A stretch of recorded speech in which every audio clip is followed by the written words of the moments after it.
16 teams, 2 cash prizes, and 1 champion. Ladies and gentlemen, welcome to the VALORANT low-elo Challengers Cup 2 Ascension.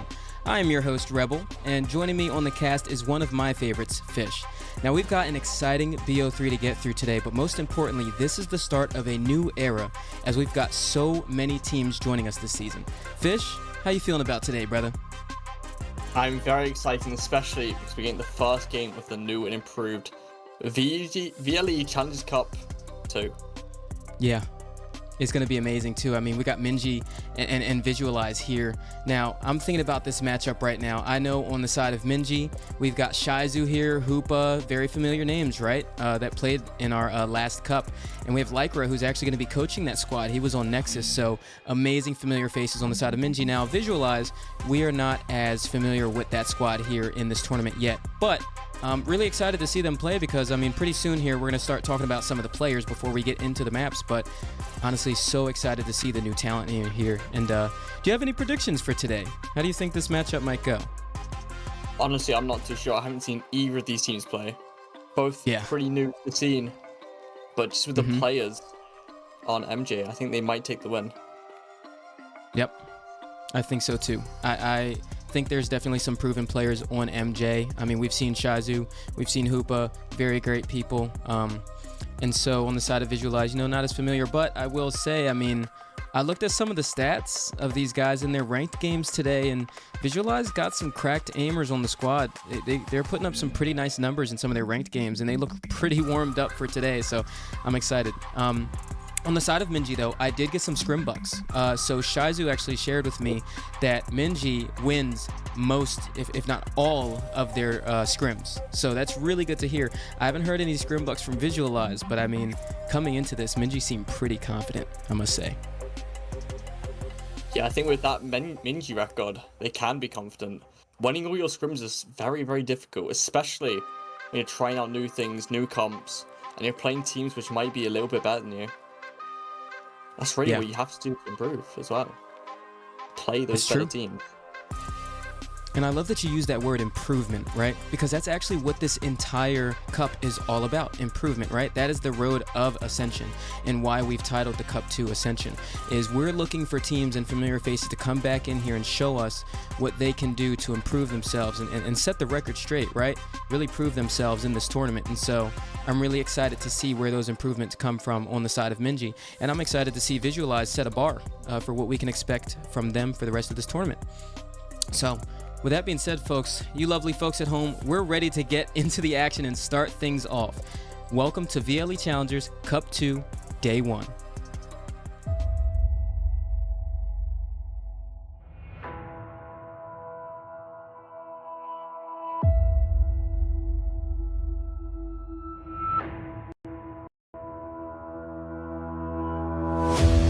To be a challenger, you must always be in flow state. And to become a champion, you must ascend. Travel the road from challenger to champion. Go beyond your comfort zone or fall.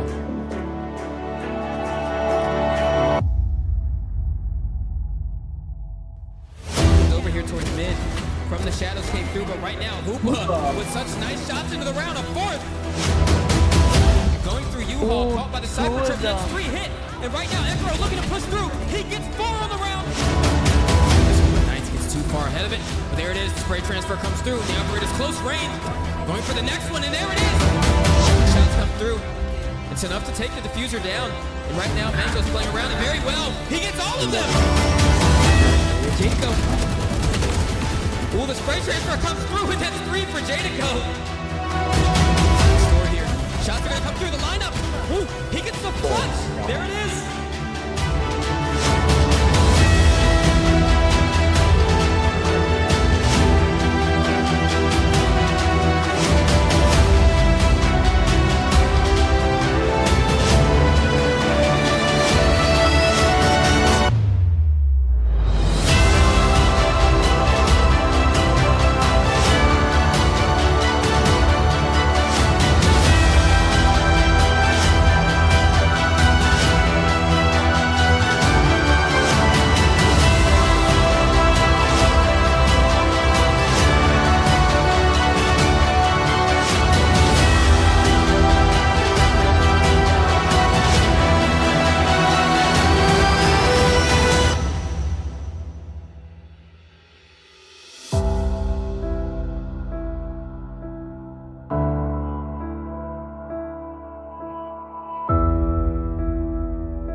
All right, folks, now that right there is just a taste of what we can expect coming into this event right here.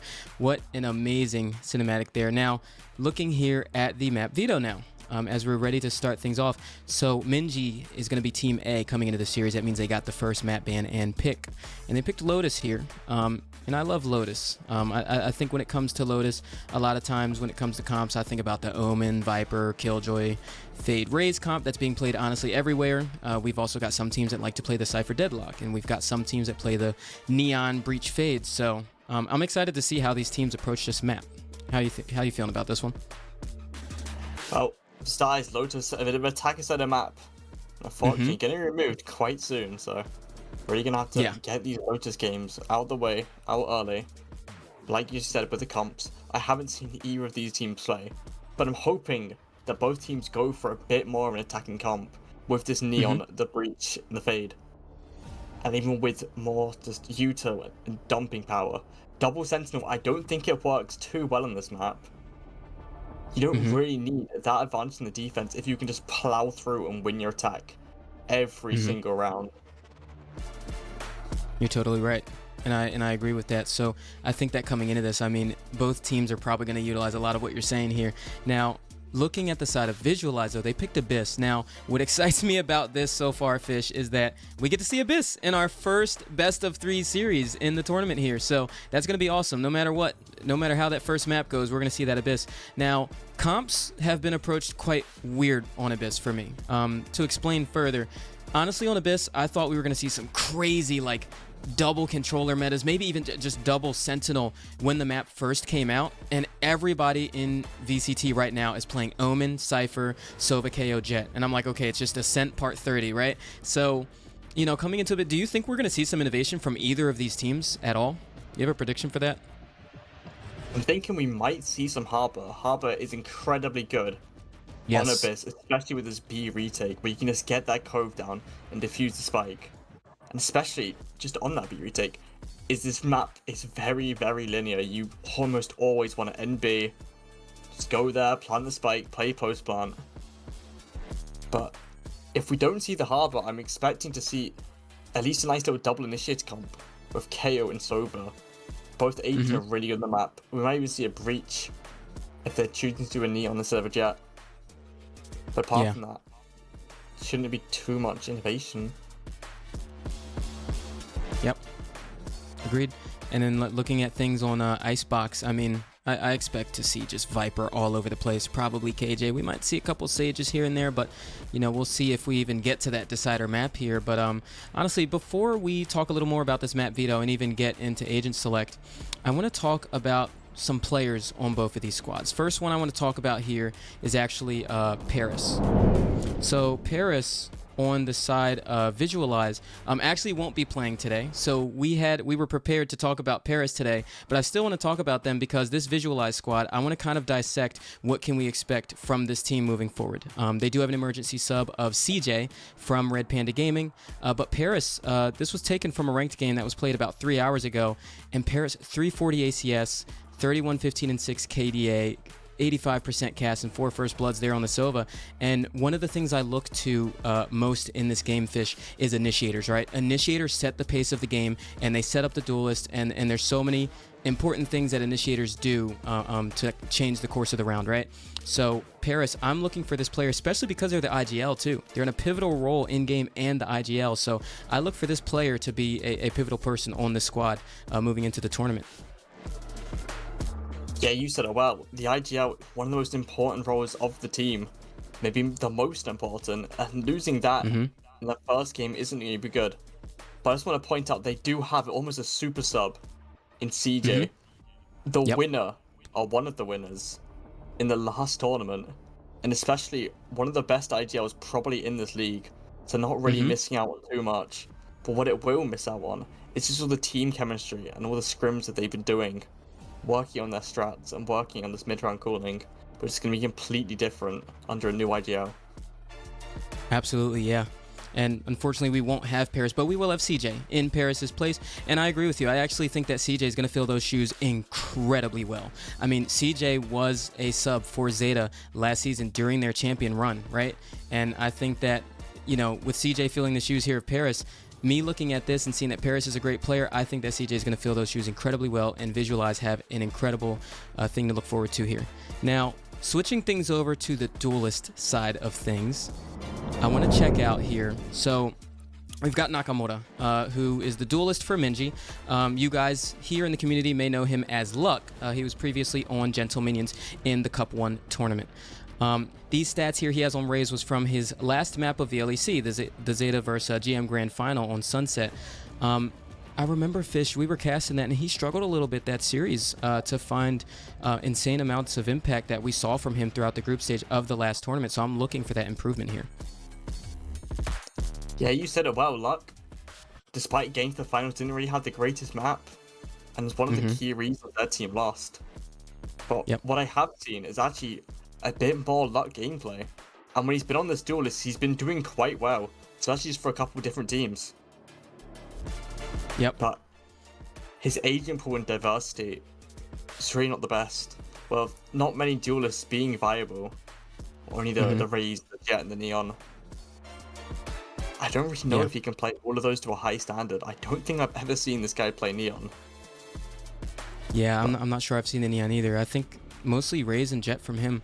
But I think that a lot of the players on Gentle Minions did talk about his versatility in his specific roles that he does play, right? He has a very he has a very interesting style on the Jet, and I think that it definitely works very well in team play as long as you play around him. So I'm really looking for MINJI to utilize that coming into this tournament, because I remember Shizu actually being the duelist for whoever he played for last season, right? So coming into this, I see that it's probably going to be him setting up Nakamura for these, and Luck, previously known for these fights this time.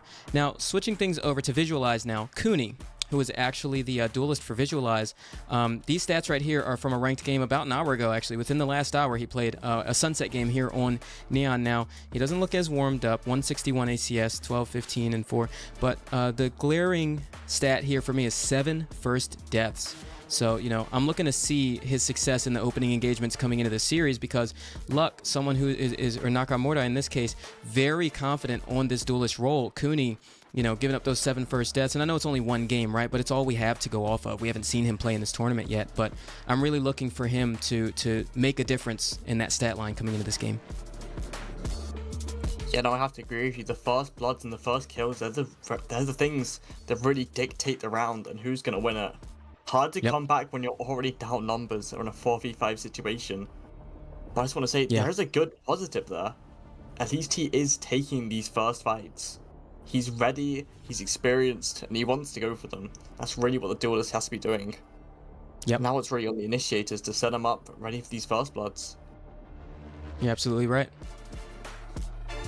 And folks, we are ready to get into the agent select off of the back of that. And here we are, throwing things right over to Lotus.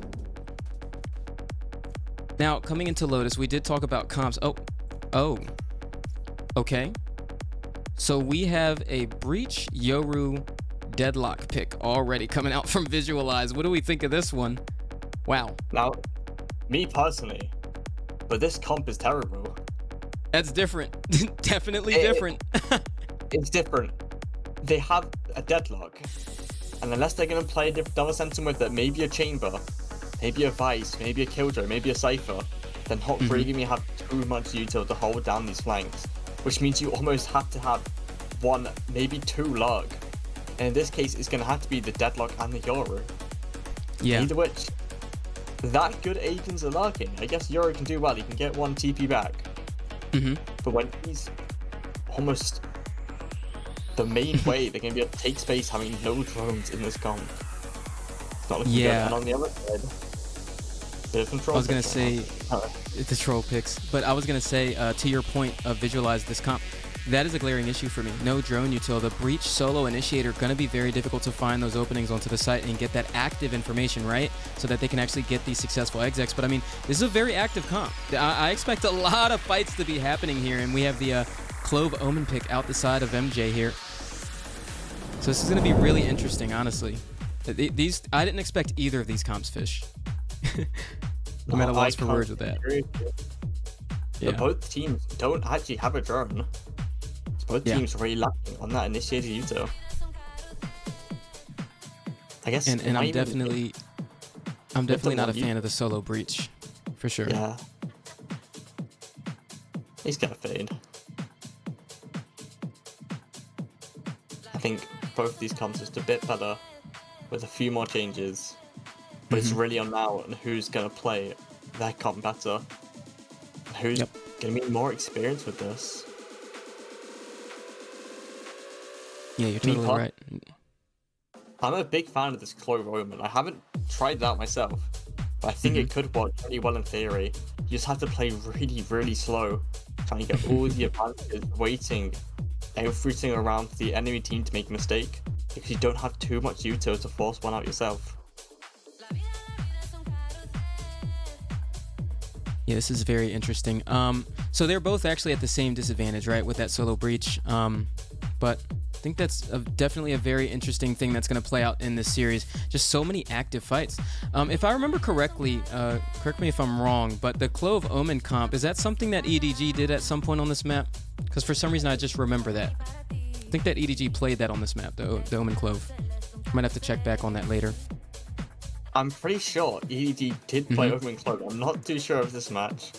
I didn't really watch any of their games other than the grand finals, which definitely didn't make me cry. Yeah. But anyway, it seems to get into it. A bit more of a default for the side of the Visualize. maybe a bit of a C fight with this breach, Neon and the Yoru. Yeah. There's no one there to really take it. And here we are getting... And we loaded right into the game. The players are very eager to get this one started, but pistol round underway. Right now it looks like MINJI is having a standard setup here on the side of the defense. Right now, no crazy engagements happening, but Dyna being that first point of contact, and that's their only controller too, so not gonna have smokes going into this one. Shizu trying to be the next point of contact, and Cooney putting a lot of pressure on towards this B site right now, and you see that lurk on the Yoru here that you were talking about.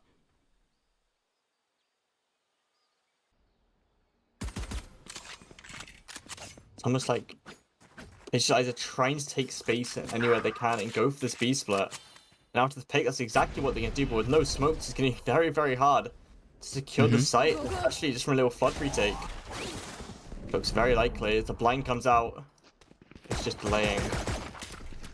No one doing anything. Oh, wow. It's a nice shot from CJ there, though. It's completely caught him off guard there. Nakamura to follow it up with CJ. And the next one here. Well done from him there. It's just 3 on the round for CJ. Trying to get a 4th, but Nakamura to take him down for his troubles. And right now, 1v2 situation definitely winnable here. Yuki over there towards Heaven. Right now, both of them looking to play this crossfire here, and he's going to go right into it. And there he is, get taken down. Very well played there by Visualize, and that's a pistol converted. Yeah, you said it well. I just want to point out, I didn't actually realize in the Aiden select, it's Shizu on the duel list and not Nakarama. Yeah. He's on the controller. And also, CJ also on the Yoru. And not to toot my own horn or anything, but I did poke his Yoru once or twice. It wasn't really that good, so. Anyway, you see A main quick take with all this util they have. They have 4 flashes in this comp, 5 if you include the Omen blind, and all that is going to be running straight down A main. Drop in a smoke. Yeah. And we talked about it, the active fights coming into it. I mean, and you see them taking that B space right now. MINJI already on that flank. And because you only have that deadlock solo initiator on the side of Visualize, right? You don't have very convincing flank watch. So you see them, they walked right past that trip here. So he has to account for it, and he does. Yuki just taking aim there towards the flank. Does take 2 down, and Shizu eliminating him for his troubles. And Dyna looking to shut this flank down, and they're applying pressure on both sides so far. Really going aggressive into this one. Shizu, the shots are very labored, but he does take him down, and it's just displace all by his lonesome here to do any damage. Does take down CJ there. Invested the pick-me-up, but they go down to Dyna's Bulldog, and that's Visualize converting their second round. Converting the force, and now they just need to convert the bonus to have a huge advantage into this half. What we did see is the start of what I think is going to become a major problem for Visualize. These flanks. I said it, only having the deadlock util is not going to be good enough to hold the space. Mm-hmm. And that was exploited. They got 3 or maybe 2 from the round. Gun here. Now, changing up. A main presence made. But Visualize are going towards B. Here. It's crossfire. It's going to be hard to make up. No challenges. Oh my goodness, what in the world? And he still gets one from that position. What has Nakamura done there? Just completely doing the dance with the devil there in the mid side of B, and just everybody falls immediately. MINJI just taking that down with the B crunch here. And what a nice conversion from them. Oh, I pivot around and you pivot around to you almost have to win. Securing the bonus. Now, Visualize. And a bit of an eco here, having 1 player of light armor. And that being Dyna. But going back to this default and fighting for B main space. Not B main space, C main space. And Sweat MJ walking towards. Maybe seeing Sora underneath the one-way. Yep. I don't think he has. Didn't go for any shots. Both teams just cowering behind this wall. And just basing this off the last 2 rounds here, it looks like MINJI really want to start picking up the pace at which they're taking these fights. You already see Shizu going for that first one. Him with that breach, Big Blue. That right there is going to be a very dynamic duo on this map. CJ is looking to re-clear this space and maybe try to get a trade here. And there it is. See, he's going for that. Just grabbing that orb. He's going to try to get this pick. He's got his gate crash back there in the spawn while the rest of the team works the other side of the map.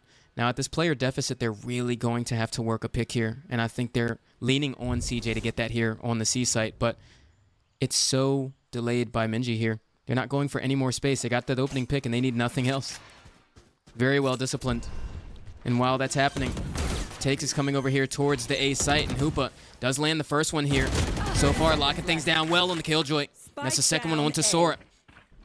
And so far, he's given his team enough time to rotate here. There's the third for Hoopa, and there's the fourth on the round, and a flawless from MINJI. What a nice shot from him. He's held the site down. Yeah, MINJI gained the 4th round, equalizing up 2-2 now. And they've also put Visualize on that eco.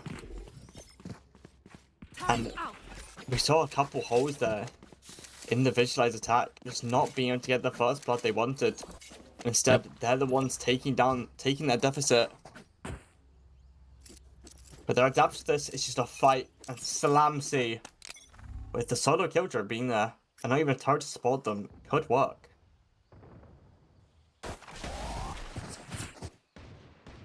Yeah, and I mean, Hoopa showed us last round what he is made of on these anchors here. So we see a full stack coming over here towards the C site. Our first time we have a fully committed takeover here from the spawn. Takes down Sioru Fakeout. It's actually going to blind him there, but he still gets that first shot down. Playing around the column so very well, and he's still alive here. The second for Hoopa onto the site. What a dangerous anchor on this loaded C site right now. And he is proving his worth on the Sentinel. Cooney can't even find his way in as the team falls around him. Nakamura to land 2 and finish things off there. And there's a defuse for MINJI. What a beautiful defense right now. Yeah, absolutely fantastic flood. And Hoopa doing a job perfectly. Stalling around, getting 2 and even taking away his life. Or keeping his life, actually. And now he's got the lockdown online. Absolutely pivotal. Can make these retakes so much easier, and it might be expended in this round. With Visualize back in the full buy. Now, choosing to go for a bit more of a default, an A heavy spread. Which MINJI trying to fight.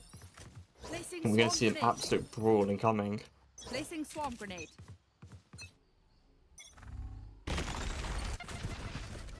Standard A fight happening over here towards Rebel. Shizu going to try to take the space. Nakamura, top Rebel here. And the Breach here to follow things up. So far, standard Lotus play here. One way to try to deny any reclears into this. And there's CJ. He's the one to try to go for these picks on this C site and make any noise that he can. But look at this setup, actually, from Hoopa. It's a full passive setup. So they actually don't even know that he's out here. CJ actually found the hole in the defense. He's going to call those rotations pretty soon. Look at him. Look at that mini-map. Rotating right on over, and he's just in their spawn. That is a bad alarm bot by Hoopa there. Oh my goodness. You're completely right. Quinn rotates over. Now realize my... Bit of a whiff, but he gets it back good. And outside, fully open. Instead, choosing to fight up heavy, go for this B frag, and it's Big Blue. Wants to take it, gonna win his fight against Dino, but a very, very big HP loss in CJ. This flank, it's one of his favorite things to do, but in the meantime, numbers dwindling a 3v3 scenario. Now it's all on this. And we're seeing one of the main advantages of this deathlock, all the stall util. CJ got another one too. He's managed to bring out a third. Flashing straight at the fourth, and he does get it. But Shizu gonna shut down the ace potential, but Sora's gonna shut down the round. Visualize, tying things up, 3-3, stopping the bleeding, and maybe gain some momentum back.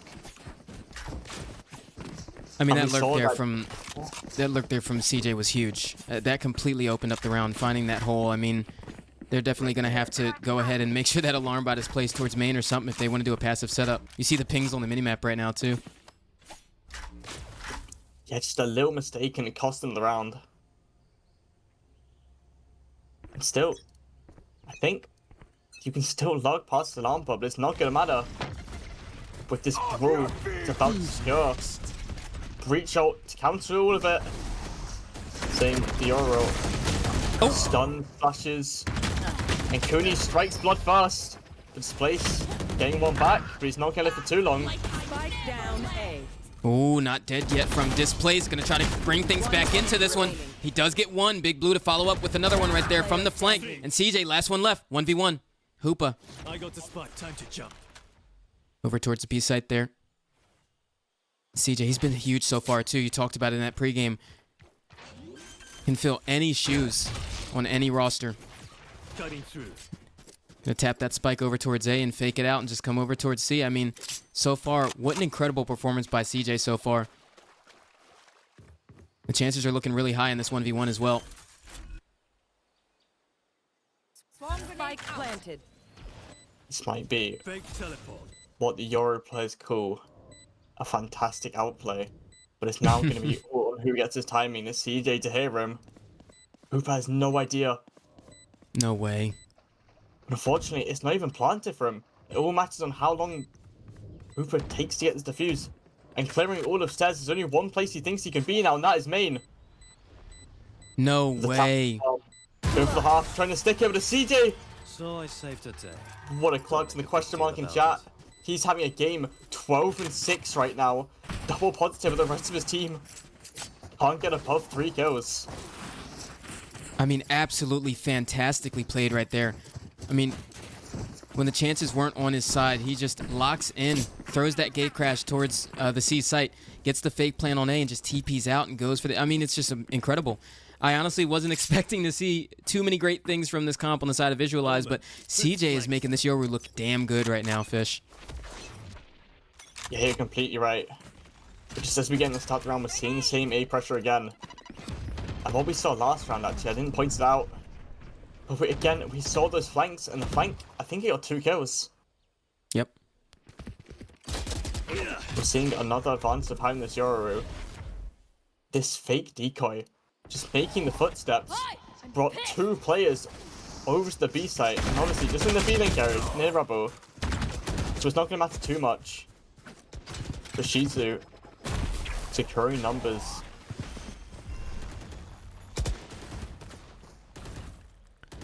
Yeah, and Ray's actually able to get out of dodge there. It was really good. He actually gets a kill from being able to reposition that way. And right now, the numbers dwindling for Visualize. 2 left standing here. And Sora stuck in this position, but Dyna try to hold for any pushes here. And right now, they're just stuck here. This place is just watching both of them there. Down A. And there it is. Just a really good crossfire there from the side of MINJI. I mean, very awkward mid-round, but I mean, nonetheless, I was expecting a bigger fight to go on there. That Omen getting 1 from top REBL. And I believe, correct me if I'm wrong, it's been like, what, 5 rounds that Omen TP's top REBL? So definitely unexpected for that first blood. Yeah.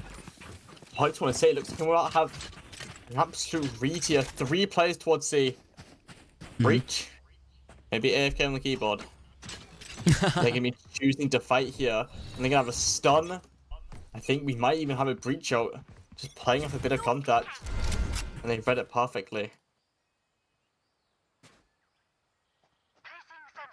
Visualize Father getting ready to fight. Who needs to be the one to take first? And he's going to take first blood. And here comes the breach ult. Maybe just a bit too scared to rip it. I mean, right there, they had such a big window of opportunity to capitalize off of, actually. I don't know if they realized that they hit both players in that choke point with the grab net there. And they were trying to get out of dodge, but they were to get out of there. CJ. Time to jump. And the Dimensional Rift coming right through, and they're just pinching him from that B site. They're working these mid-rounds so well right now. The numbers really low right here. Yuki on very low HP.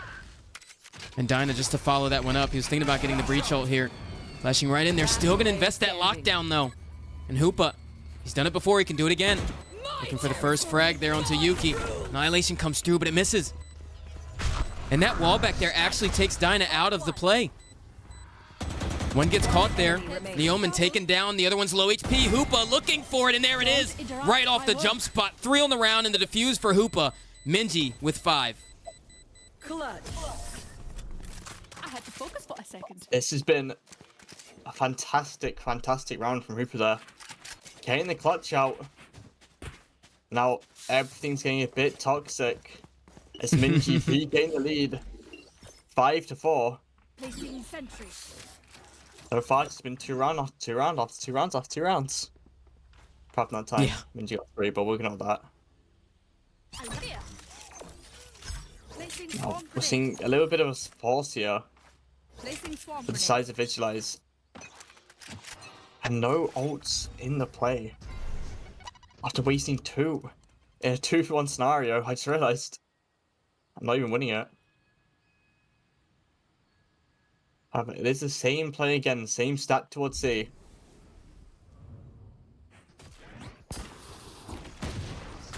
Shizu played this position last time. This time looking to capitalize off of it. And he does. With the assistance of Displace there and Big Blue, respectively. You get lower HP. Shizu not going to survive that one in the Aftershock. Does force CJ out of position there. And Big Blue still looking to make a dance on this mound right there. And there it is. Gets the first one there. And Sora left Spire lonesome here. And so far the game plan this eco round not looking too good. Omen Smoke a little bit of a troll. What's going on there? What is going on there? There it is. Oh. Smoked worked. Yeah. Got the kill eventually.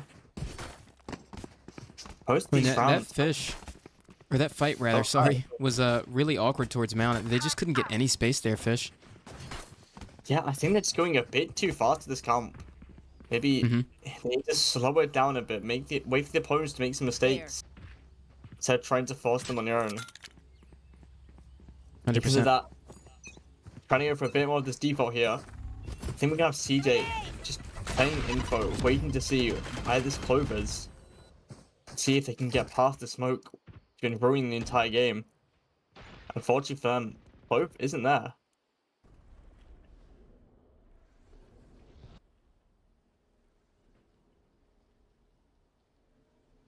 Now, they're just going back to B.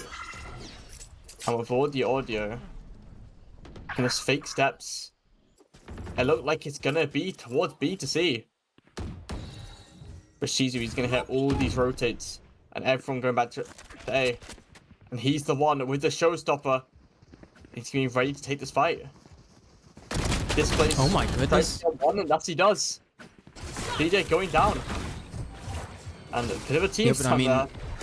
was it worth it though? He put himself in a very untradeable position. He just goes down there. Yeah. And coming into this, just off that alone, we've got Visualize with 4 on the board. Gonna come into this Cooney. There's the duelist fight here. Shizu, very labored, is gonna take down Sora over towards Street.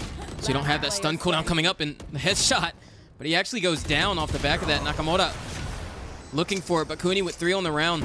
And that's Visualize with their 5th here. What an awkward fight over there towards the site. Last round before the switch. Spend everything. We keep Yeah, you're right. And we're going to see a timeout. A timeout called by Lycra on the very last round. Seeming a bit happy with it, but I don't think anyone told Lycra about the coaches changing yet, which might not be the best. Almost a wasted timeout trying to just kill the advantage. But when your team was doing so well without it, just a little hiccup. Maybe you're starting to think it wasn't needed. Yeah. By the way, they've called the timeout. So what do you think they're saying in it? Well, I will say one thing. I think at this moment, I definitely wouldn't have called a timeout. I mean, we're last round of the half. The game is very close as well. I think that, or maybe he's actually focused on the attack half, really. But if he's talking about this round, this is definitely a timeout I wouldn't have called. But I think he's looking for a pace change here. I think that there's a lot of really good rounds where MINJI, when they take those fights towards Rebel or towards Mound on C, I mean, it goes pretty well if they just do it right. So I think he's talking about how they got to stack that utility to support Shizu in his fighting. Because I think there were some rounds that was really awkward. The one where Shizu was towards Mound, but like no one was there to follow up on him. So he just dies while he's trying to satchel out. I think that he's going to really try to get these fights looking a lot better here. So you see it towards A side already. Shizu heading over there with the breach. You know, it looked like a rubble fight coming out here. Yeah, you're completely right. I think it's exactly what I would have called as well. We're seeing a bit of a pivot towards the C site. 3 players stomping it down and C completely alone. Yep. I love that, and that's exactly what Lycra wanted. Get some more of that aggression, get in their face with his comp. Cutting through. Here. And now CJ, such a difference maker on the side of Visualize right now. He's in the Dimensional Rift. Gate crash back to be a contingency plan, but Hoopa just by his lonesome, just taking care of the damage. Does get stunned and does a little bit of damage, but Kuni does take him down, and the trade comes through. Yuki ready for the flank there, but does get traded out by Displace. Not dead yet. It's actually available here too, coming into this round, so a 2v2, very advantageous on the side of MINJI, I have to say. HP for Visualize looking really low, and only the overdrive in hand. But when CJ's lurking like this, I mean, what can you... Oh! What? Wait, Nakamura didn't hear him. One enemy And the overdrive actually does come out, but Displace takes him down. CJ on this lurk, I don't think they're going to expect this, actually. Over there towards main, he overswings it a little bit there. Displace going to take him down. And that's it for MINJI. Yeah, a little bit of half. whiff. A little bit of whiff. And now they don't have advantage into the half now. Switching sides. Yeah, no, just a little bit of insight for anyone curious. Lycra didn't actually know about the changes to the timeout. He's been correctly informed now, so... all good. So now, a little bit of change. We're seeing double duelists in defense. And being down numbers on what should have been your better half. Not numbers, being down rounds. So we're going to have to see them doing a lot of pushing. That's exactly what we're doing. An A main push. And then we're going to think we're going to see CJ just walk up. The pistol round I've seen before. And a pistol round I know works.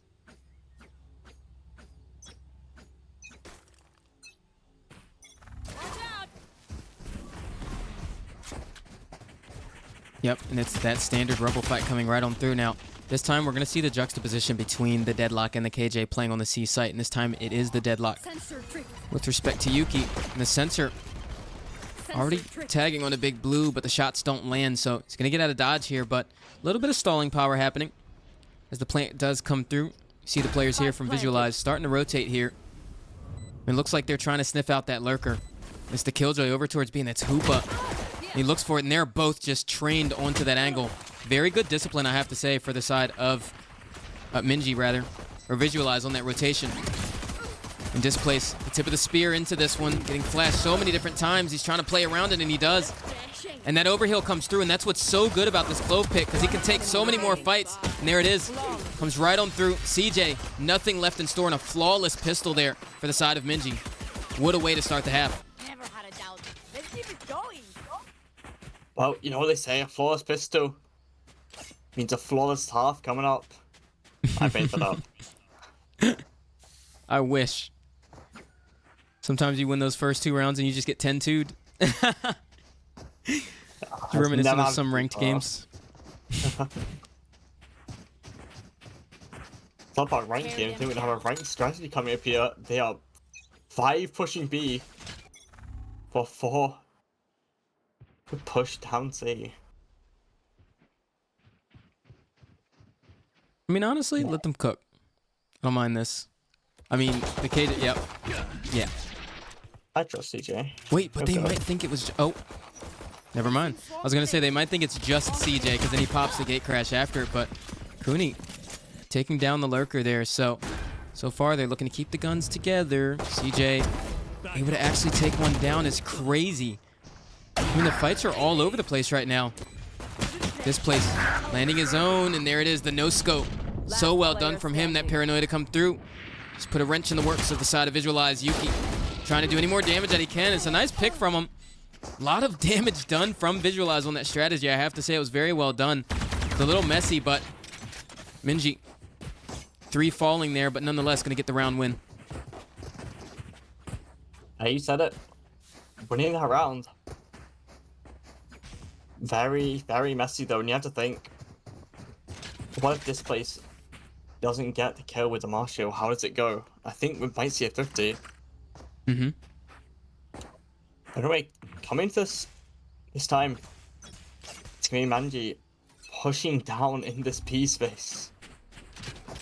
And it's 5 there, and it's a trap play. I was expecting hitting him with a Sora. Able to get one, go down. And the cloveout comes out, and it's a temporary advantage. Advantage that's not going to last long as Displace eventually does fall. Never mind! Getting the kill on Dyna. Now it's a 5v3 scenario that Visualize could not have a worse start to this half. Yeah, I mean, this is not what you want to see if you're Visualize. And honestly, that first, setup that they had over there, I would have rather seen the Breach, the one playing the main choke point, and Neon be behind the box. He can get out of that position a little more safely. One enemy remaining. And so the Breach had a lot harder time capitalizing off of that play there. Yuki does get one for his troubles, but taken down by Shizu there, and then almost flawless by MINJI on the bonus itself. You don't want to see that as Visualize.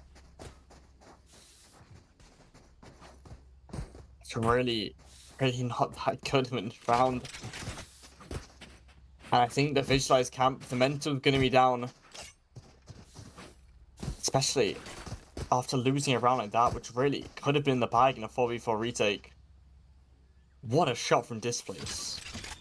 I just want to point out, it's a fantastic flick. And now here comes Visualize pushing down C. And it's Sora to go down first.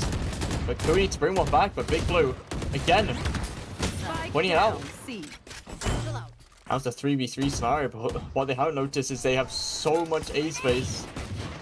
And a flash to Suzu. But Shitobi's happy with this Vandal. He may be low, but he's got the aim to back it up. That's exactly what he does with a nice 4K coming into the round.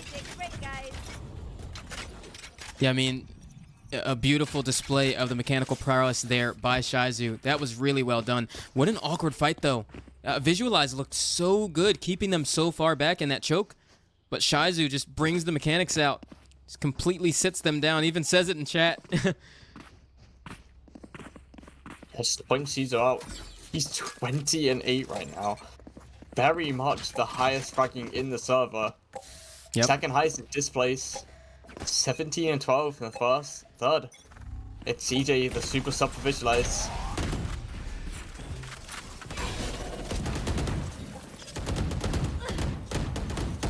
Spike down. Visualize. Fight's going well for them. Maybe Kuni. He might be the better player, but he's just gone down. Now it's a 3v3 scenario. But CJ just walked down flank and he's going to find the first. TP back. Giving an advantage. Visualize.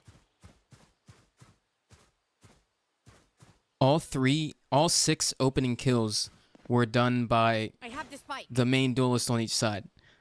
So that is just crazy. The duelist, I mean, in this game, just outperforming, just showing their mechanical prowess here in the server. And CJ, he's just the master lurker this game, man.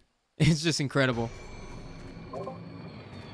Shizu is going to have to show what he's got here coming into the clutch. It's going to be a 1v2. He does have Showstopper in hand. Paint Shell's already invested to clear that drop space there. Not bad. And there it is as that spike does get planted. We're now underway with this clutch situation, but they're split up. So CJ going to be on the flank and Yuki going to take a more traditional approach here. He's just going to play this corner. Now this is dangerous from Shizu. At some point he's going to have to either get a jump spot or maybe a Roomba here. You just don't know. They can just double swing you in this corner any moment. And he doesn't know where they are. But Dimensional Rift. You can see the respect being shown right now by Visualize. That they're investing the ultimate into this one. Showstopper doesn't even land. That's a huge ability coming into this. And the flash is so well. They handled that very well from Visualize. And they needed it too.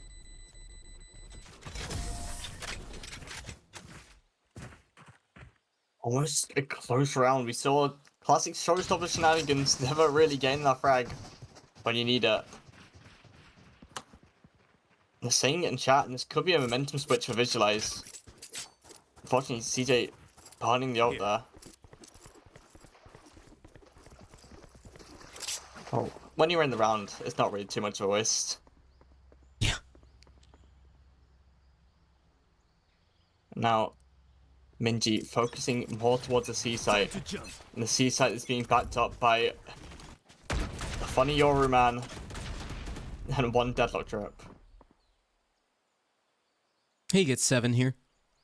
He kills 7 people. I don't know how, but he's going to do it. I believe in CJ. I think he gets 13 with the way he's been playing this map. I could see it. Yeah. Might kill 50 people this round. Woo! There's the first one. Yeah, Shizu with a bit of a half glare. Oh, Kuni, he hasn't realized yet. And with the delayed reaction time, it leaves A side completely open with Spike still towards A. They're just going to choose to back away from it. Now it's Dyna. He's the one who's to hold down this A side. And we're going to see a crucial woman 1v1 in a second. But instead, he chooses to walk away.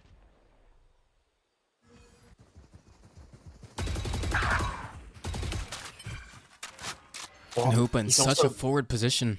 Just accomplished based off of his lurk alone. Yeah, and Dyna, he's walked straight into his death.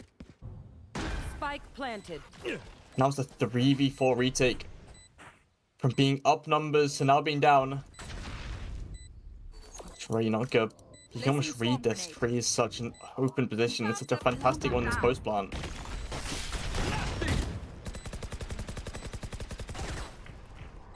Because of this luck, MINJI, they have so much Yuta to play the site with. But Sora, they got the guns to do it with.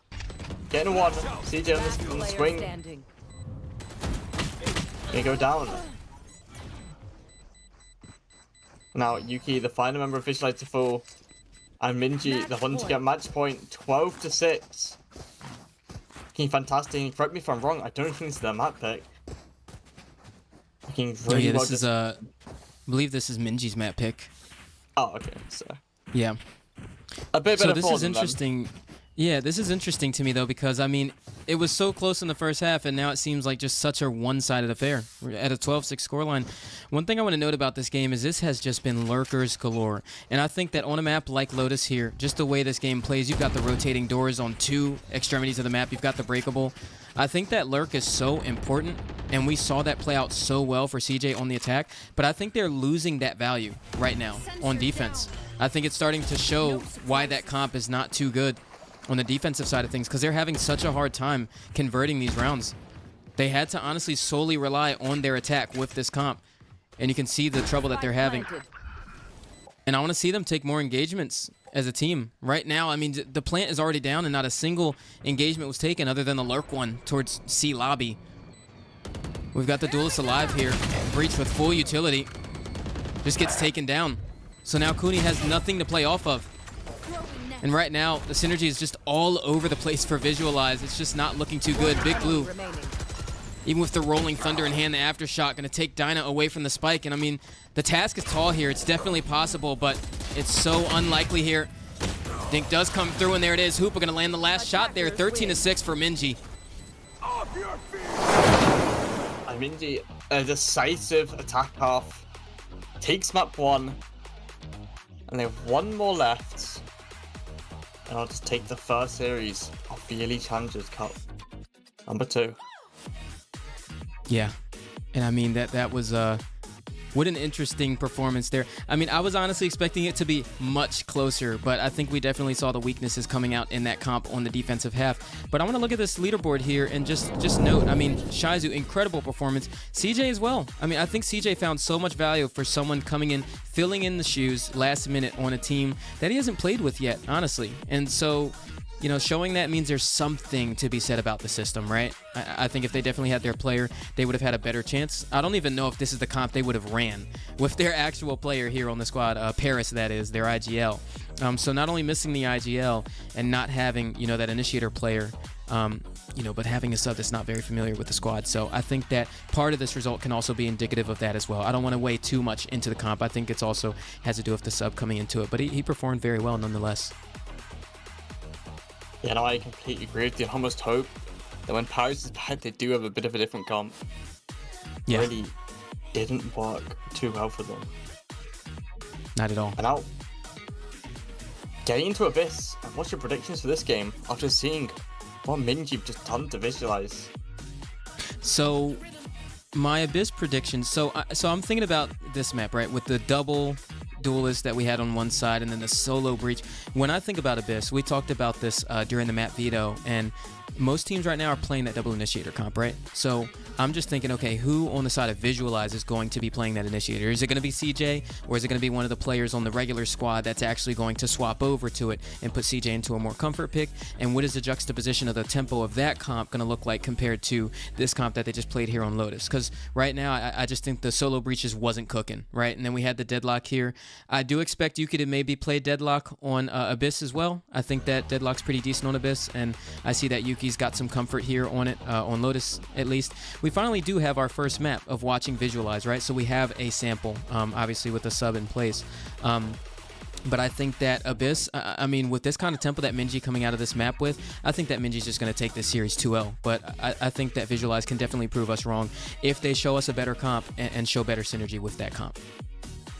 Yeah, no, I have to completely agree with you. I'd almost feel it's going to have to be a bit more about the preparation. Maybe if somehow MINJI not prepared to play Abyss, and I have to admit, I wouldn't blame them. This map is horrible. Yeah.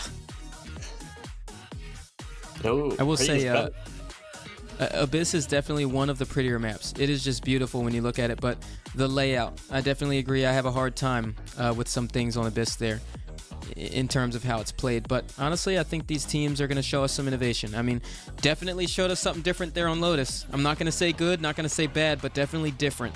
Because I mean, they 13-6'd them, right? But I don't think this is a good demo to go off of. I have to see that comp that they played against another team to be convinced, honestly.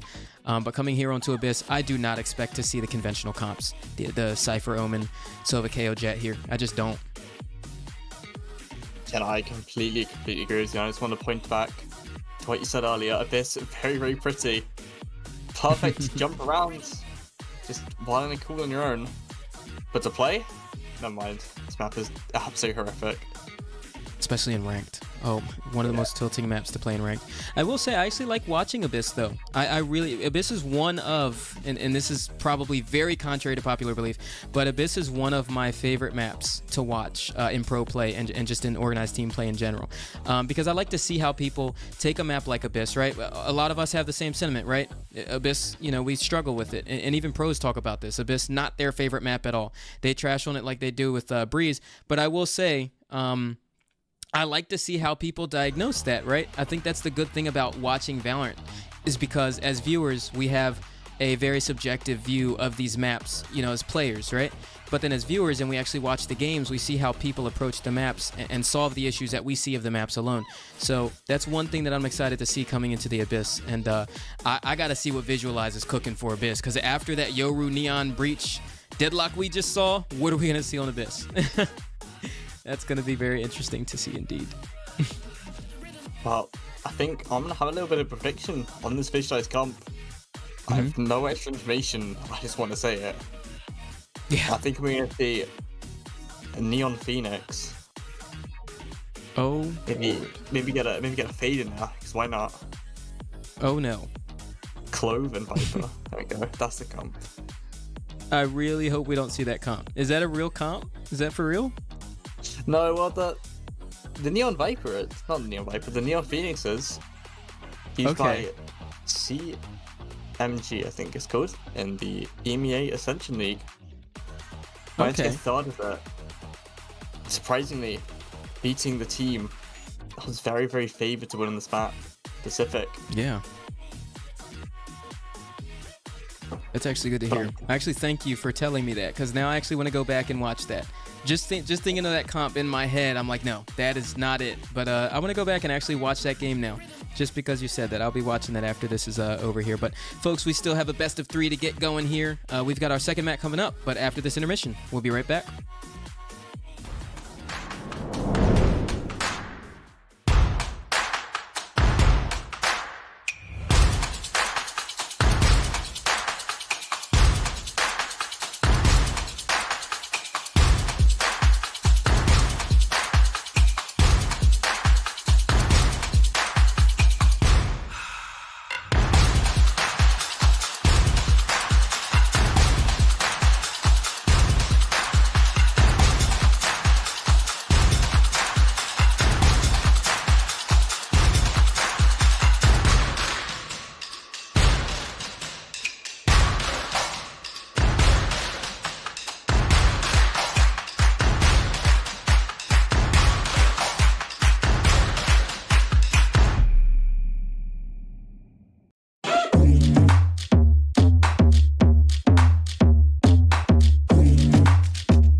All right, folks, we are back here, ready to get things off with this best of three, and we're moving things to map 2, and that's going to be Abyss. Now, Fish, we talked a little bit about what to expect on this map before coming into it, and we talked about how, okay, maybe we're going to see that double initiator coming out, maybe double sentinel, who knows, but how do you think this map is going to go based off of what we just saw? Well, I think it's all to be about who has the better preparations map. And I think from what we're seeing, it might just be MINJI. Visualize really not doing too well on Lotus, and especially just a complete different IGL. All strats and all chemistry is going to be thrown out of the water. And I just want to make a quick public apology. The CGN comp, I've got it completely wrong. Oh, what was the comp? It's Jet, Cypher, Omen, Sova, and Phoenix. And they didn't even win. They lost 13-11. Oh, wow. Okay, there's still a close scoreline, but still an intriguing comp, though, nonetheless. I mean, it's really Phoenix, actually, both comps that you said, that intrigues me about that, because Phoenix doesn't seem like a stable duelist on Abyss. Would you agree with that? No, it's not. Yeah, I do agree that Phoenix is not that good of a duelist on Abyss. Yeah. Like, I don't know, Abyss is very long range, right? There's not a lot of crazy corners at the choke points that you can actually get good use out of his flashes. Because I mean, and, you know, this might be a bad take, but I feel like Phoenix is, like, all about his flashes and, like, his outplay, right? He doesn't really have any movement. He doesn't have anything crazy going for him. I mean, he's got the Molotov. That's great, but so does KO, right? play KO instead. He's got a wall. That's great. But I feel like there's not a lot of crazy things you can really do with Phoenix on Abyss that you could do with a map like Haven per se. So it's a very interesting one. But I hope we see a Phoenix now because I want somebody to sell me on it. Yeah, no, I completely agree with you. And I think the actual main reason that Phoenix was played is because Benny, he was the one on the Phoenix. He just really likes playing Phoenix. Yeah. I don't get it. Bit of a Phoenix one trick, but if it works, it works. That's right. If it works, it works. Don't fix what ain't broken. That's how it goes these days. But I want to talk about our MVP from that first match there in Shizu. Really great performance from him. I mean, incredible mechanical skills. We saw a lot of really good moments from him there on the map. I mean, you saw that little C-mound fight that he had. I mean, shots were a little bit labored, but I mean, he's warming up right now. And he started off real hot coming into the series. So I'm really looking for Shizu to be the difference maker coming into Abyss here, because Abyss, when it comes to the duelist part, right? Because that's who we're focused on here, is the duelist, is we most often see a Jet, right? I mean, we have the G2 comp with the Yoru, right? The Astra, Viper, Killjoy, Sova, Yoru, if I remember correctly. And then we see the duelist comps with the Omen, Cypher, Sova, KO, Jet. So I actually expect in either comp, Shizu would be the one playing that Jet or that Yoru, respectively. So after this beautiful 343 ACS drop that he had this first map, I'm looking for him to do just as good on the duelist on Abyss. I really, really hope so. I think we might even see Shizu playing that Jet role, or even the Neon. Either way, I'd be quite excited. A little bit of diversity. Might even see him on the Jet. He's a lot of fun to watch. Yeah, he's great, great fun to watch. We've forgotten about him. Yeah. Nakamura. So you know what? You mentioned something very good last map about Nakamura, and it's the fact that he wasn't on that duelist role. And we actually talked about him being that duelist before we even got into this series. And so I actually want to lean onto that for a second now. We know that Shizu, I think he played with ILH last season, right? I love my host, if I remember correctly. I think he played with ILH last season. But Shizu coming into this, filling in that duelist role, I could see Nakamura actually being the player that plays like that Jet controller type of style, right? That we've seen like maybe Tens or like Demon 1, right? The likes of some of the other like Jet controller or even Cryo Cells from 100 Thieves, right? So I think that if there is a Jet on this comp, we actually might see Nakamura on it, and Shizu could be over on that Initiator or even controller. Shizu did tell me a few days ago that he's been practicing his controller, so there's a chance that we might see the Shizu controller here and see them trade off in those spots. And I wouldn't be surprised if that were the case, for sure. I really, really do hope we see a bit of a swap in this duelist role, just so we can see which player has it out of the bag and which one is going to be really going for this duelist. But she's on the controller, something I'm excited for now. Hyping me up for something that might even happen. Yeah. But on the visual side, I think I'll be going to see CJ back on the duelist again. Or is it going to be CUNY? Staying on it. I think... So CJ's a very flexible player. I feel like CJ is actually going to be the one who's playing a different agent here. I think CUNY's going to play the Jet, and CJ's probably going to play one of the Initiators. He's very versatile. We saw him last season. We saw him play Viper. We saw him play... Didn't he play a duelist last season? I don't know if he did. But he played Viper. He played a lot of other agents too. I've just seen him play a lot of other agents in comp too. He plays Sentinel as well. He just plays everything. He's a jack of all trades, honestly. He reminds me of Forsaken from PRX. He's honestly really good at that. Speaking of, I want to talk about the two Initiators from last game, particularly the Breaches, the only Initiators that we had in the game. And that's Big Blue and Sora. So looking at this stat line right here, before we got into Lotus, I talked about how I look for the Initiators to really set up the duelists for the fight and control the tempo of the game, which is honestly the comp that these both teams played. And looking at it here, you know, it looks like Big Blue got a lot more value out of the Breach here. Sora didn't have a great game, honestly. Sora was down there, bottom 2 on the leaderboard, so I'm looking for Sora to maybe, you know, recover coming into this map because, again, Abyss is a very Initiator-heavy map, so I think that Sora's going to have to step it up on this Initiator role here and do better for the Duelist player. Yeah, no, you're right. All about the Initiators and all the time. Yeah. Initiator, one of the most important roles. Mira plays it. I think getting into this game very, very soon. Yeah. Looks like the players are ready here. Yeah. I don't know if you can see it, but we're looking at this AD select screen right now. So we're going to see, are we going to see Shizu on the controller? He looks to be hovering it. But it's Big Blue on the jet. Oh. Yeah, they're trolling us. Clove? Oh, yeah, we don't know what's going on. CJ on the ISO and Cooney hovering the radar. I really don't hope they play it. I really hope they don't play this. That'd be stupid. It's Cooney on the jet, actually. And Yuki hovering the Cypher. Are we gonna get the CJ ISO? Okay. He's messing around deciding which center we want to play, or which random agent. Which one's he in the mood for? This comp. On the other side of things, what's that name for a second? A 5 Clove? What a comp.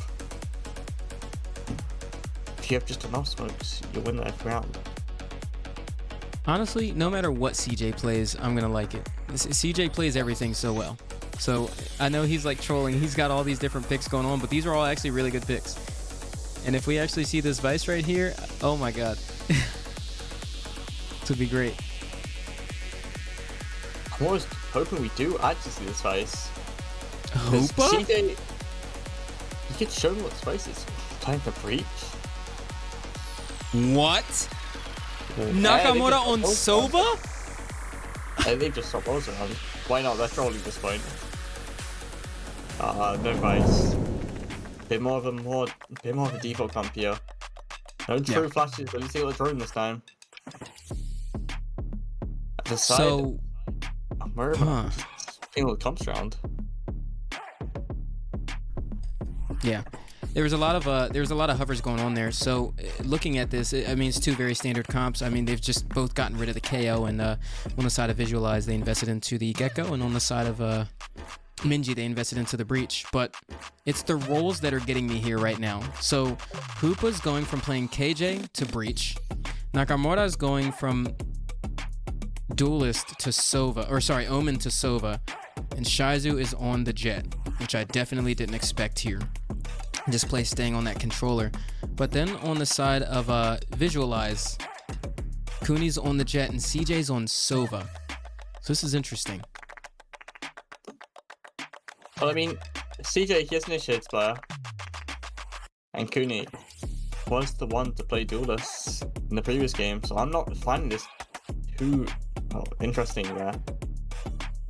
It's really the side of MINJI that I'm like interested in how this is going to work out. I haven't seen Luck play Initiator actually, so it's going to be very interesting for me to see. But yeah, you're right. For the side of Visualize, it's definitely very expected. And we got the double Initiator we were talking about too, so that's good. Double Initiator on both sides. Yeah. I'd say, but honestly, it's a bit annoying how we're not seeing any more. I would have loved to see some crazy comp coming out. Maybe a Deadlock Chamber. That'd be cool, actually. Yeah. Sparring this pre-round. Way away for this team. MINJI looking to go 5 towards B. And I mean, to get the spike down, the round basically won. Just spam that. Yep. This map is very, very good. I just want to point out, I think maybe Vice Deadlock could work. I've only experienced it. I personally tried it a couple times, and let's just say my Deadlock's kind of nice.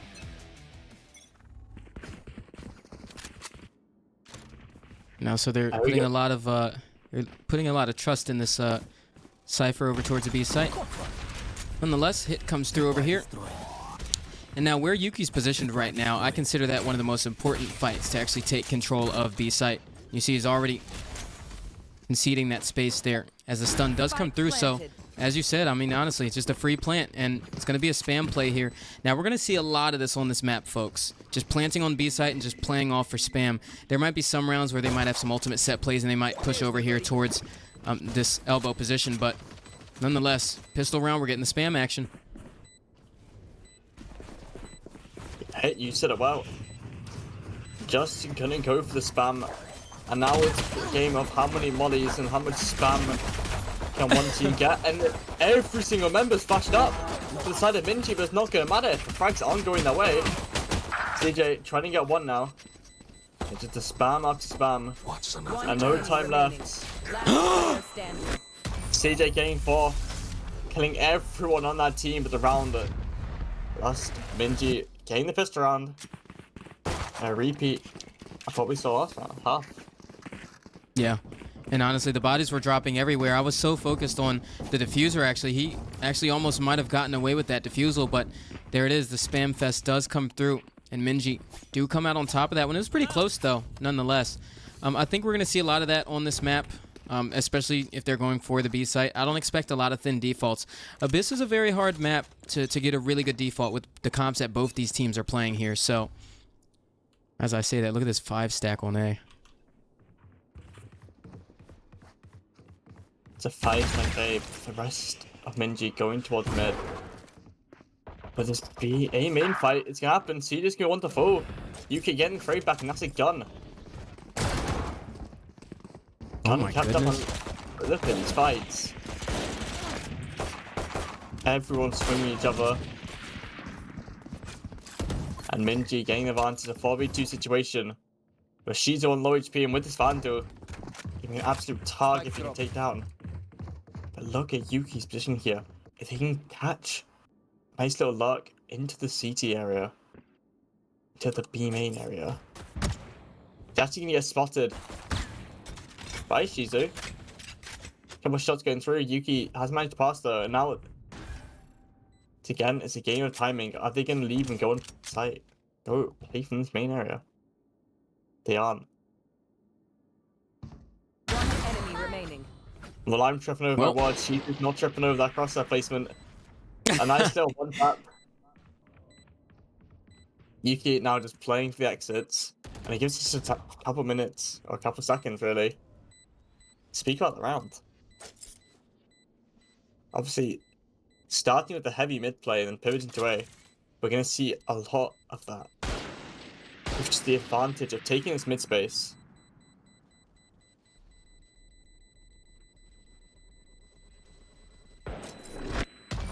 Yeah, and I will say this round, I definitely like the switch up by MINJI coming out of the pistol. I think that 5 stacking on that round there for Visualize was a good idea, of course, you know, coming off of that first round loss. Obviously didn't capitalize off the fights. I think it got really messy. Comms might have been a little bit cluttered there, it seems like, just because everybody was kind of positioned all over the place. But I like that MINJI go for that like B spam plant and then immediately go for that mid control. You saw Shizu within like the first, like, what, 10 seconds of the round, he's already up towards breakable doors at mid, and he's going for that like heavy pressure, and there's 3 of them in there, and then they just contingency over towards B and just do the same plant. So I like the style switch up so far already. Yeah, we're seeing a lot of stuff in this deep dart. Isn't actually going to spot Big Blue. What it is going to spot is that mid. It's almost completely clear. And they're leaving this A main area. Only leaving Kuni. Jet on the Vandal with the door. Vent door being broken. It creates a lot of pressure towards the A side of the map. But still, Visualize, stay firm, stay true. And displace. It's a fantastic shot to CJ in the advantage. Given to MINJI in such an important round. He's not happy about that go. Gets one back and takes and lives with his life. So he's gonna die there. One enemy But it's remaining. Hooper to get one and Shizu. I wasn't even watching. How's he gone to there?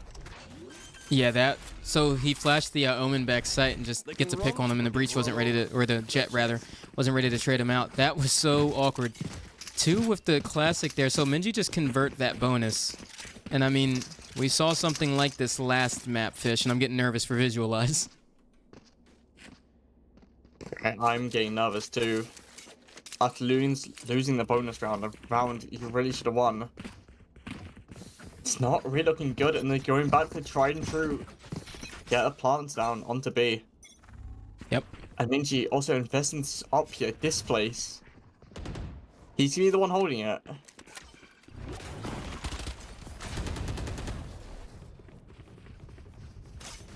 Shots are a little labored there, Shizu.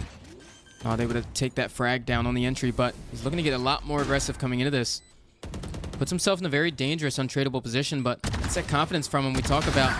Gonna go straight for the fight on Takuni. Taking him down in the owl drones, even assist him over towards this push as well. You see him just looking for these engagements here. He just knows they're on that eco. They don't have guns. So this round is really just a testament to confidence for Shizu here. They have to back up. Those go down to 20 Enemy HP. remaining. Third one on the round here. Just getting all the ecos that he can. Sora. Left foot the Sheriff in hand. So far, not really seeing much coming out of this Gecko pick, honestly. We talked about it. Sora was on that breach last time. And we didn't get much out of it, so I'm looking to see where those changes are going to come in on this Gecko pick. Take back what is mine.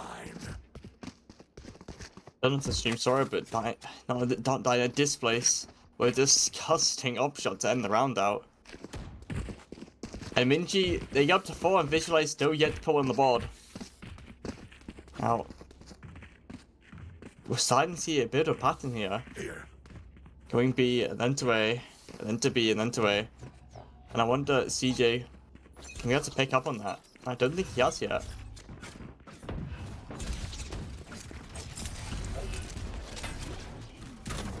Yeah, this time it's a very fast affair. Over towards the safe site here. Hunter's Fury already going to get invested here. Very, very far away there from CJ. There's a Rolling Thunder to come right on through. Shizu going for this back site control. Looking for this opening engagement. Once again, he wants to duel Cooney every single time here, but Cooney this time coming out on top. And there it is. Looking to capitalize off of that spike tap right here.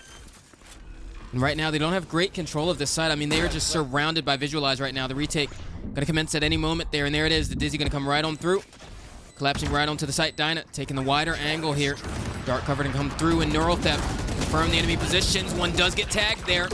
Sora going to go down here, though, from the shadows invested, but no idea where it is, but the defuse already comes through.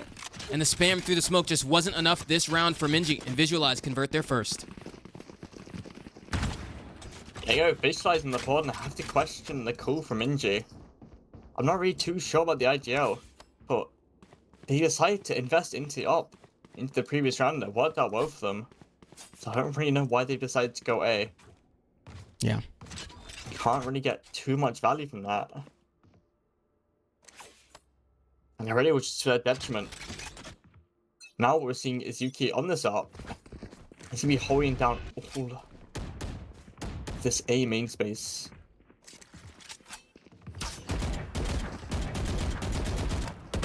It's funny because you see the A push didn't work, so they're just going back to that tried and tested B like you were talking about. But again, they are just completely surrounded. Visualize right now look like they're starting to take control of this map a little bit, or the tempo rather, during the round. And there's that spike playing over towards Danger, but this time Shizu to try to be a bit of a more wrench. I don't think he's backing off this site. Gonna try to stall and delay for the fights to come through. The Thrash gets invested there by Sora, does land on a Shizu, but he takes one down before he gets hit by it. Right now, 3 left standing for the side of MINJI. Just displaced, taking one down here. And CJ gonna trade that one out, and Yuki with the operator there does get the first. Hoopa, we've seen him do it before. It's a 1v2 situation here. Oh, and he goes down to the mosh pit. That is embarrassing. But there's the second round conversion there for Visualize. Here we go, Visualize starting to get some momentum here in the mosh pit.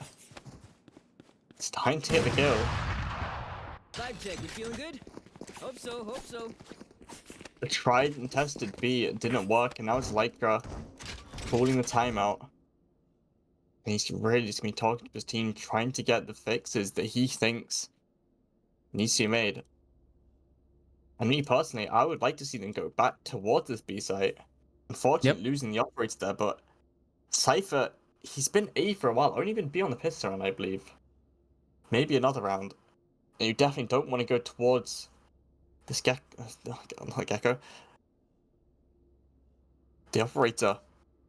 Yeah. Yuki, losing my words there. But One thing I do want to say, though, is this is where conditioning comes into play, though. You know what I mean? I think that a lot of times, if they're going to push this B site and just back up and just play that choke across the jump every single time, I mean, Visualize have that figured out, right? They obviously know how they're going to handle that play off of the spike. So I think that what Lycra's probably going to call here is they need to take some forward space. If they're going to plant on B, maybe do a default plan as well, so you can have a bit of a high-low setup there for main, or maybe push into library towards elbow there. I mean, something's got to give here for MINJI. Yeah, no, I completely agree with you. seem to go towards his A site.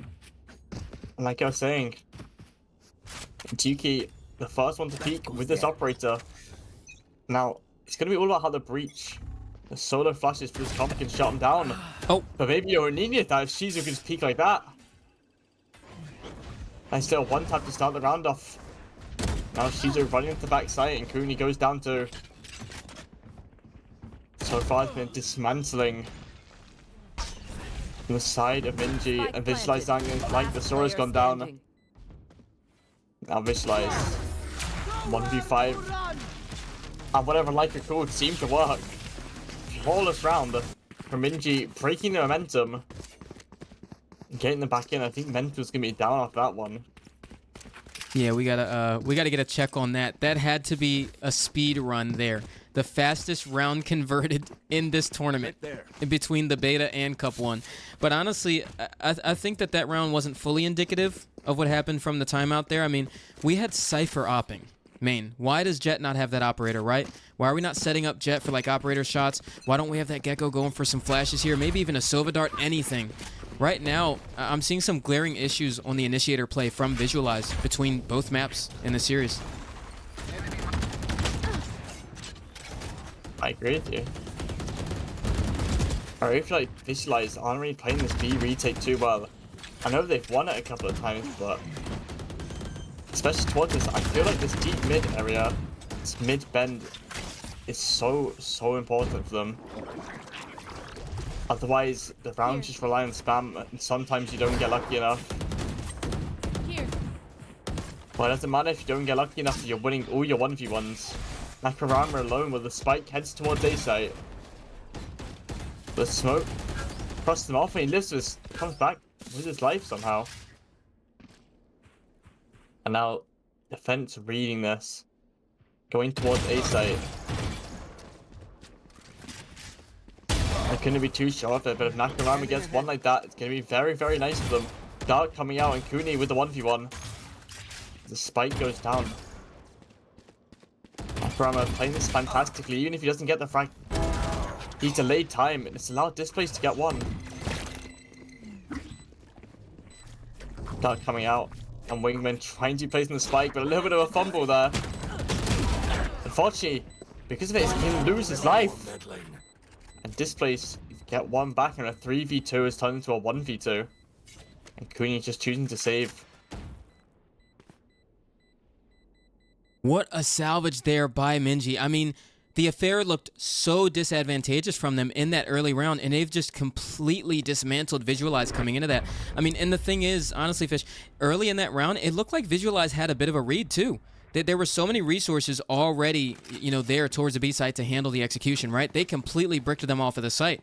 And then just MINJI get this rotation going, and Nakamura just holds two people there at B main for such a long time that it just gives them time to plant and take an advantageous fight over towards A. What a well-round salvage there by MINJI. Yeah, no, you're completely right. And again, we saw having Lotus's little mistakes which are costing these rounds. I wonder how this map's going to play it differently if they get this round. Assuming they have a very good attack size Visualize, that could have been the difference between losing the game and just going straight towards A.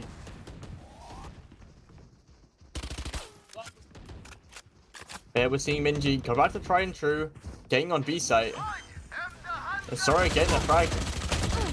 CJ, the Hunter's Fury.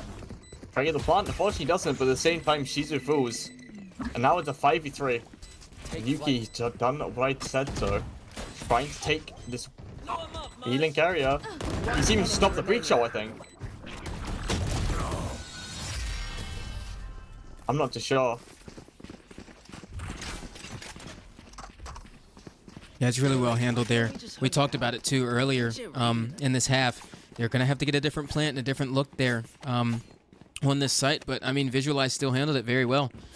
MINJI, I think, are having a hard time keeping consistency in their pace right now. I mean, I know they came out real hot winning those first 4 rounds, but so far, Visualize are coming up with some really good answers right now. And I think they're even starting to play a bit of a read game here, too. I don't see a lot of crazy set strats coming out here or any crazy defensive pushes. Honestly, right now, it's looking like all reads, and they're doing it just fine. Yeah, I completely agree with you. I just want to point out Cooper. The breach player for MINJI did in fact lose his ult for completely no value. And I wonder if we're going to see how that might turn out. Nice little 1-for-1 trade there. The Gecko for the Duelist. And another one. Smokes for the Duelist this time. Tripwire destroyed. Oof. Yeah, Yuki had to win that fight there. Yeah. Almost steady of aim. And CJ getting the third, and he's gone back in time. And he's positioning from Nakarama. Remaining. Team Ace. He's got the one, and Big Blue gets one more. Securing the round. Yeah, I mean, really nice kills there from CJ. It almost seems like this map, the narrative is every round CJ's got to get all the frags, at least a 3K in order for a round to be converted. That's just not enough here. Dyna having a really hard time with the performance across both these maps so far. We're going to have to see that heat up happen pretty soon. The timeout here from Lycra. That gives us a little bit of time to breathe and digest what's really going on here. Now, across both these maps, obviously the difference maker we've seen for the side of Visualize is CJ, which is kind of a glaring issue because it makes me think, you know, is it really just having a substitute that's giving us a hard time in finding our success in these rounds, or is it actually that we're really missing prep and structure on these maps? I can't really tell yet, and I think that that's something they're going to have to figure out during this timeout. It might not be theirs, but Visualize definitely need to talk about how they want to change the game plan coming into this, because I think there were some rounds they had really good reads. They obviously were ahead of the retake on B site as the plant was coming in. You know, they had that really good round over towards A, but that's about it, though. CJ's got to go big in a lot of these rounds for them to find that success, so I want to see them get some earlier pushes. Right now, the glaring issue is initiators, and we've said it time and time again. I want to see them do a little more set plays. I want to see them get the jet posted up on an op angle somewhere and just have the Gecko just ready to save them with the Dizzy in hand or whatever have you. Right now, it's the Gecko they have playing alone most of the time, and there's not a lot of resources that Cooney can really play off of, and I think that's one of the things that's making it harder to win engagements for this team. Yeah, no, I completely agree with you. I just want to point out that was like her second timeout. And in the half, you're winning 3-7. Maybe not the best of things, but it seems like, unfortunately, he might have had to leave. Just trying to get the final bit of information in Steam for it to go. And now MINJI onto this A site. The dart coming out is giving me some spam. There's no threats coming out. Never mind. Sorry getting the first, Cooper falling. And now all the information known. Oh! Touching the no blind. way. Yuki! Yuki! Oh my goodness! He jumps across on the Cypher and just gets two. And they still get the defuse as well for the side of Visualize. What a play. Last round in the half. That was too good. That one's definitely going to highlight reel. I hope you clip that. Yeah, clip that one, chat. That was nice. I mean, but we need plays like that. We need the heroic plays for Visualize to really come out on top, and I'm still not convinced just out of that round alone, but that will definitely be a confidence booster for the team for sure. I mean, they're going to need that. They need that round. They need this round right here. Let's get a 7-5 half. Let's get the pistol round going next half. Definitely some silver lining here for Visualize. Yeah, 7-5 half be absolutely huge for Visualize. In my opinion, this map, a bit more of the attacking side. And we did see, actually, Visualize having a good attacking side in Lotus. Even if they did lose the half out 5-7. But this trade after trade, and it's all started into a 2v2 scenario. Spike in favor of MINJI. Not MINJI, Visualize. I think in favor of MINJI still, though. They have the From the Shadows here. You can just go A and pop that. It hasn't been read yet. Really pay attention to this ult. Omen gonna get a free plant. It's gonna take at least 10 seconds to get back into this round. And that's pivotal time. Yep. And Displace is gonna be holding this angle with the operator. We are gonna see the thrash being invested in. It might even just stun him here. It is. And Nice little 2v1 situation for the moment. One enemy remaining. Displace gets away with his life and Sora gets one. But it isn't gonna matter. This is a 2v2 retake. No more charges Successful. left. Visualize getting a 5th. For MINJI ending the half with a nice little advantage. Switching sides. Yeah, it was a good little 2v2 action there. I think that just the Gecko once again just having full utility going into that 2v2 retake is very indicative, I think, of the lack of success they're having in the early rounds. But nonetheless, a very well converted clutch there. Now, switching things over with MINJI now on defense and Visualize on attack, I'm looking to see this dynamic duo come out on the side of the Gecko and Jet for Visualize. I need to see something convincing here on the entries and everything like that. We had a really hard time seeing something like that on defense from them, so really hope we get that juxtaposition right now. Track them down. No, I do completely agree with you here. In my opinion, a bit more of an attacker side of the map. Just being able to get that spike down into B and spamming it. So we could see Visualize coming back into it. And they're choosing to go for a slow mid. And there we go. See the advantage of the breach already. With a huge stun and Displace trying to peek at the flash. But he hasn't seen any bodies. Might be Cooney. He's in the position to get the first frag. A couple shots fired, but none hit.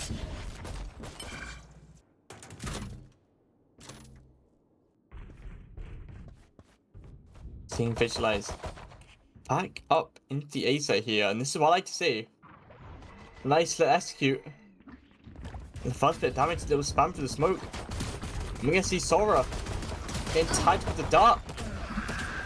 And MINJI with the flood execute, complete getting everything. Last player standing. And she's at the tip of the spearhead on this duel list. Enemy down. The fantastic job from Yuki. That was a funny little jiggle peek there. 30 seconds left. It will pop up. On the rope. All right, Yuki, what you got? Definitely doable here. Continues to play like, oh, never mind. Not when Shizu's doing that. She's with a fantastic round, getting 3k. You know, from the front. That's what we like to see. Now, you can see a 6th Giovanna being bought. Both pistol rounds. To the side, MINJI. And Visualize, they're gonna do the classic Abyss play and go straight towards this B site.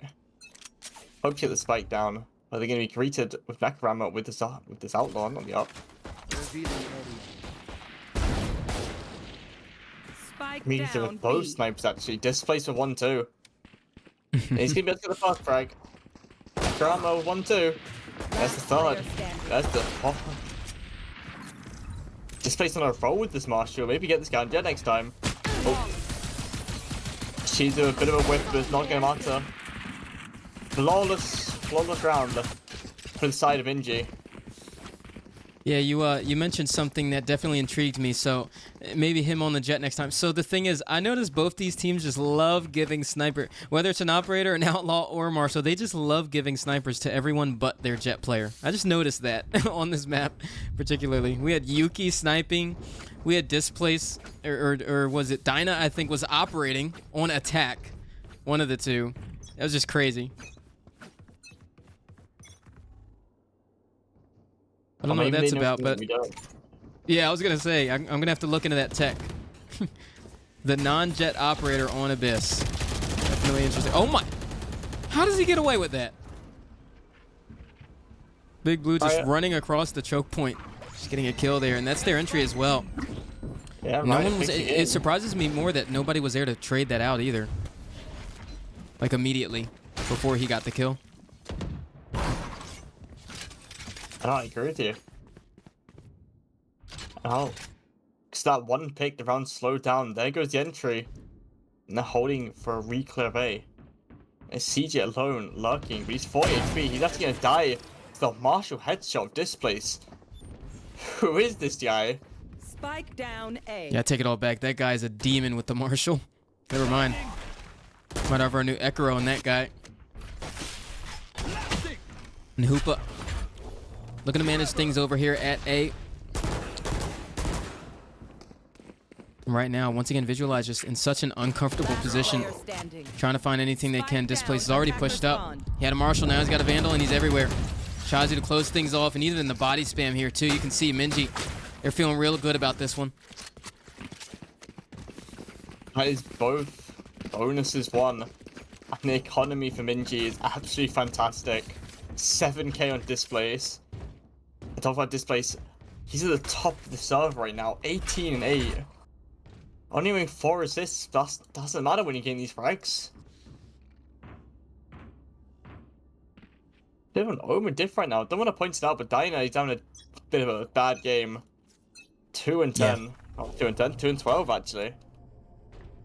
That series, Revealing I think area. Dyna was down on last map as well. We're gonna see him get active, and Cooney. He's gonna have to get active too. A bit of a whiff towards mid. Pain to get advanced for his team, and now might see this TP entry. Sure, TP just walk on it, and Nakarama he's stuck in the drone there. Seen that Sovereign experience and Dyna. There we go. Getting his third kill on the board. Last player TG standing. getting one more. It's now 4v1 scenario. And the Thrifty looks all but guaranteed his place. His position is spotted. He even tried shooting his own camera there for a second.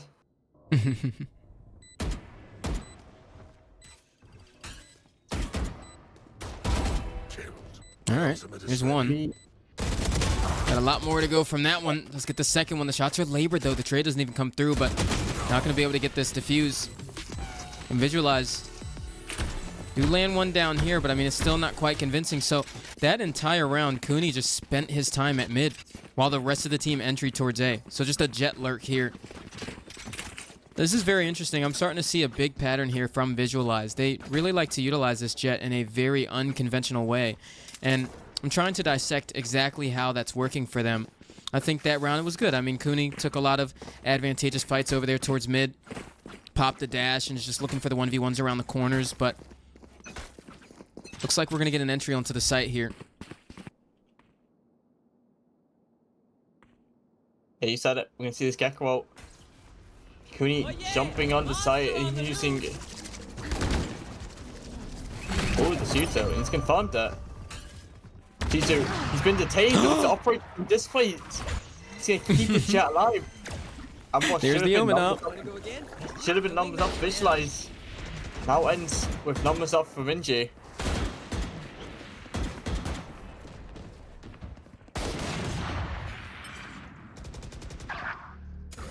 You want more? And here's Sorry going down. Last player standing. And Big Blue on the flank. Only CJ left to oppose him. He's going to get one. Enemy down. He gets a second. Maybe the round is winnable. Not ducking the breach crash. He's slowed the round down. We're going to see a dart. That's a fantastic one of that. Shock dart. He's so scared for any of this information but Displace.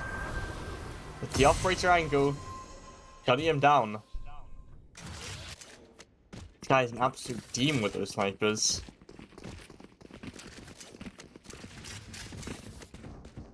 Now, I know that Ten's retired, but you're telling me that he retired to come play VLE Challengers and play Omen on MINJI? Because, I mean, Displace is just looking so good on the Omen operator right now.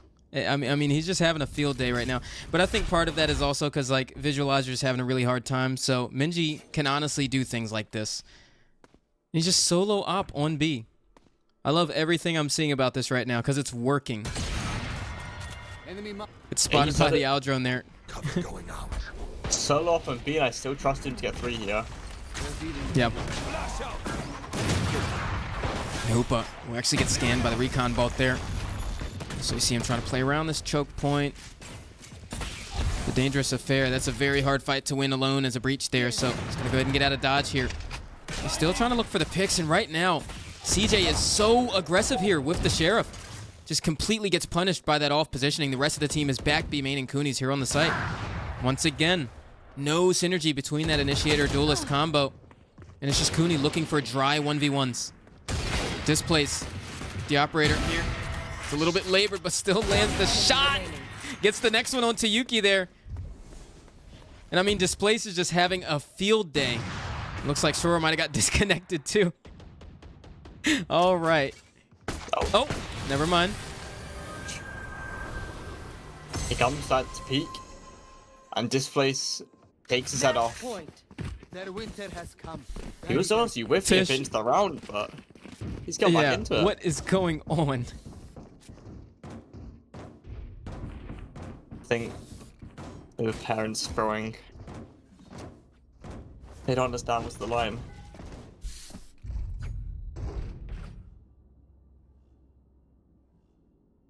Let We're us seeing a hunt. match point for MINJI. One more.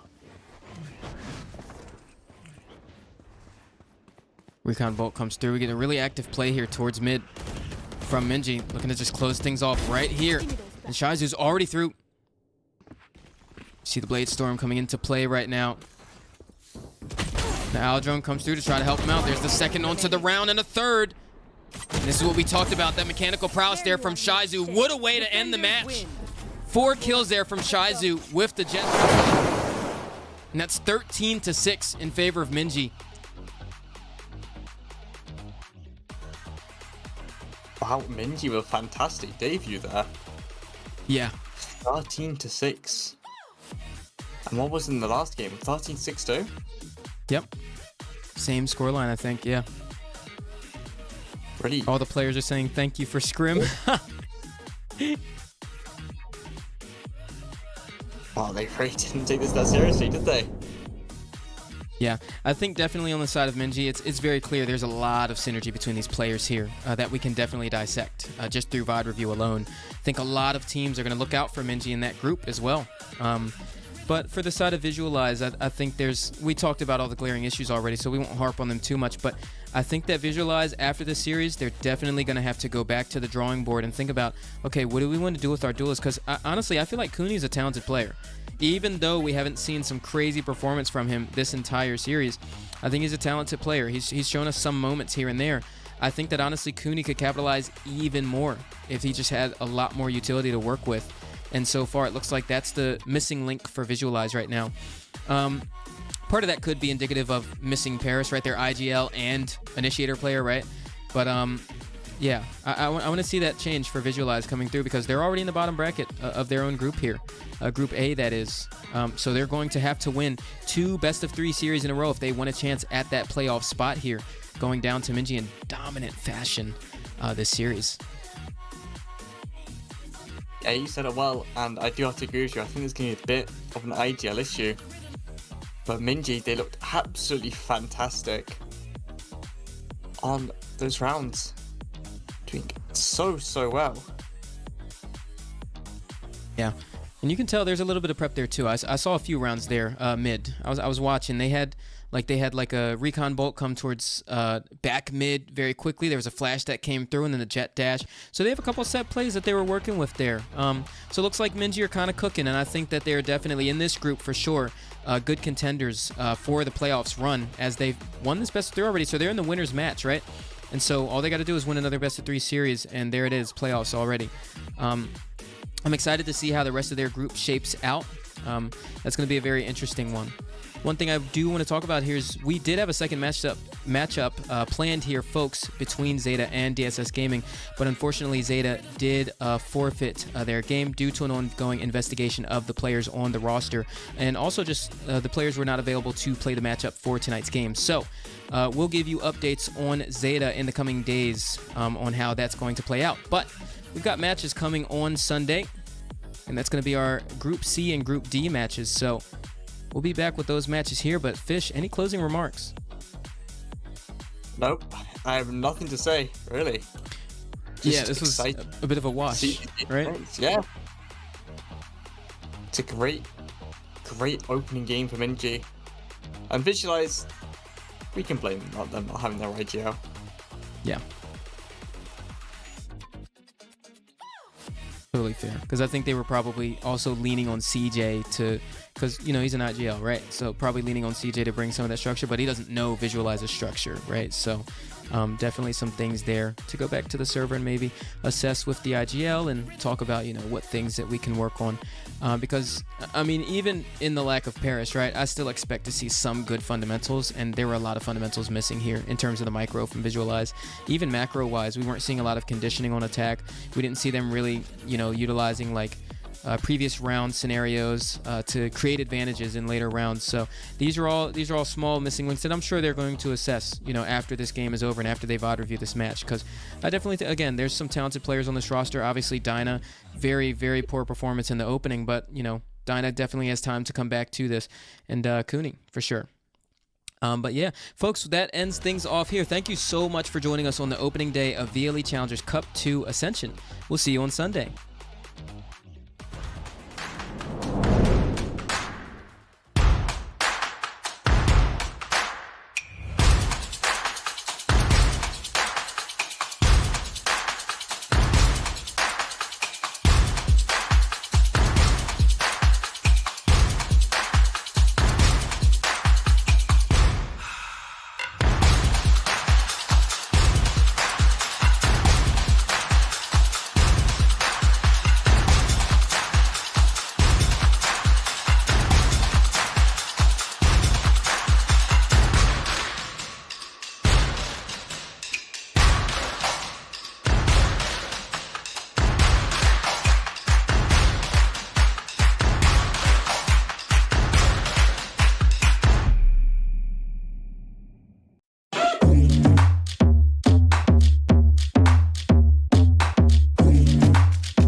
Thank you.